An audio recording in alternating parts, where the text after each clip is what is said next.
নতুন বছরের প্রাথমিক ও মাধ্যমিক স্তরের পাঠ্য বইয়ে গল্প, কবিতা, সংকলন এবং ছবি ও গ্রাফিতির মাধ্যমে তুলে ধরা হয়েছে জুলাই গণঅভ্যুত্থানের নানা বিষয়বস্তু। বাদ দেওয়া হয়েছে শেখ মুজিব বন্দনা ও পরিবারকেন্দ্রিক ইতিহাস। নতুন করে জায়গা পেয়েছেন স্বাধীনতার ঘোষক মেজর জিয়াউর রহমান সহ অন্যরা।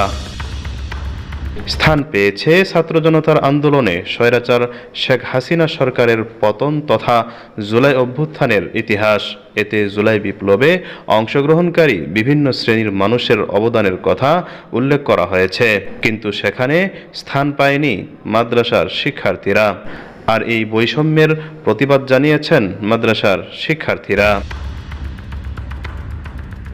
অন্যদিকে জুলাই বিপ্লবে অসামান্য অবদান রাখা চরমোনাইয়ের পীর মুফতি ফয়জুল করিমের নাম পাঠ্যপুস্তকে সংযুক্ত করার দাবি জানিয়েছেন একজন আলেম অনলাইন অ্যাক্টিভিস্ট।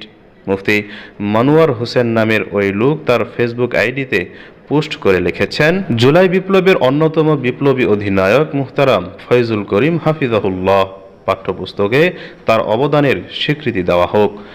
তিনি রুদ্র শাসনের কারফু ভেঙেছেন, রাজপথ দখলে রেখেছেন, চ্যালেঞ্জ দিয়েছেন, বিজয়ের আমৃত্যু শপথ নিয়েছিলেন। এই বিপ্লবের অজেয় নায়ক হিসেবে তাকে সেলুট। তিনি শৃঙ্খল ভাঙ্গার শার্দুল, আপোষহীন ছিলেন পুরো সময়। পাঠ্যপুস্তকে তার নাম অন্তর্ভুক্ত করার জোর দাবি জানাচ্ছে। ৭১-এ একটি মানচিত্র পেয়েছে, জুলাই বিপ্লবে স্বাধীনতা পেয়েছে। এই স্বাধীনতার অকুতোভয় ভূমিকা পালন করার জন্য এই বিপ্লবী মানুষটার অবদানকে জাতীয় স্বীকৃতি চাই। এই আওয়াজ উঠানো জরুরি। তার পাশাপাশি অন্যদের অবদানকেও স্বীকৃতি দেওয়া হোক।